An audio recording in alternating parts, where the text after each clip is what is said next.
అబ్రాహాము దేవుడిలో 3 అడుగులు పైకేసాడు.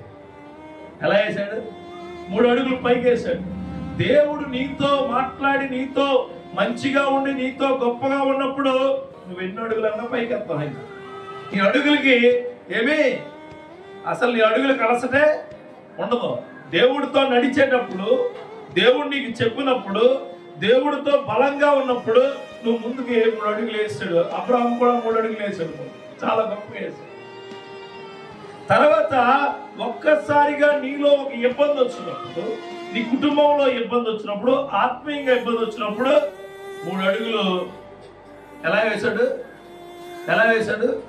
కిందకి వేసాడు, వెనక్కి కాదు. మనిషి 4 రకాలుగా నడుస్తాడు. ఒకటి పైకి నడుస్తాడు, ఒకటి ముందుకు నడుస్తాడు, ఒకటి వెనక్కి నడుస్తాడు, ఒకటి కిందకి నడుస్తాడు. ముందుకు నడిచేవాడు అది భౌతికమైన విధానాల్లో ముందుకు వెనక్కి ఉంటుంది, ఆత్మీయ విషయాలలో పైకి కిందకే ఉంటుంది.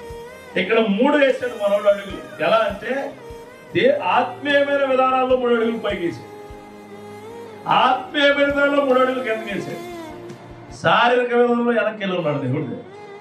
మనం ఎలాగే ఉంటున్నాం ప్రతిరోజు దేవుళ్ళో ఒక్కసారిగా పైకి ఎక్కిపోతున్నాం, ఒక్కసారిగా డాములు పడిపోతున్నాం, మరలా వెళ్ళి మూలం కూర్చుంటున్నాం. మనం అబ్రాహాము లాగానే ఆత్మీయమైన జీవితంలో గౌరవప్రదమైన ప్రయాణం నీకు ఉండాలి అంటే నువ్వు సరి చేసుకునేవాడిగా ఉండాలి. ఖచ్చితంగా నువ్వు సరి చేసుకునేవాడు. చిన్న పిల్లల దగ్గర నుంచి ముదుసిన వారు, రేపో మాపో అనే వారు మనకు చేసే తప్పులేదు. అబ్రాహాముకి చేసే ఎవరికో కానీ రాదండి ధన్యత, దేవుడు పిలుపు. ఎవరికో రాదండి దేవుడిని ఆరాధించే ధన్యత. ఎంతో మంది ఎన్నో కోట్ల 101 భారతదేశంలో అందరూ ఆరాధిస్తున్నారు దేవుణ్ణి. లేదో నీకే ఇచ్చాడు ధన్యత, నీకే ఇచ్చాడు. ఆయనతో పాటు అడుగులేయమని, ఆయన దగ్గరికి రమ్మని, ఆయనతో పాటు నడవమని, ఆయన క్రియల్లో ఉండమని చెప్పింది దేవుడు. ఎవరికే? నీకే చెప్పాడు. నీకే చెప్పాడు.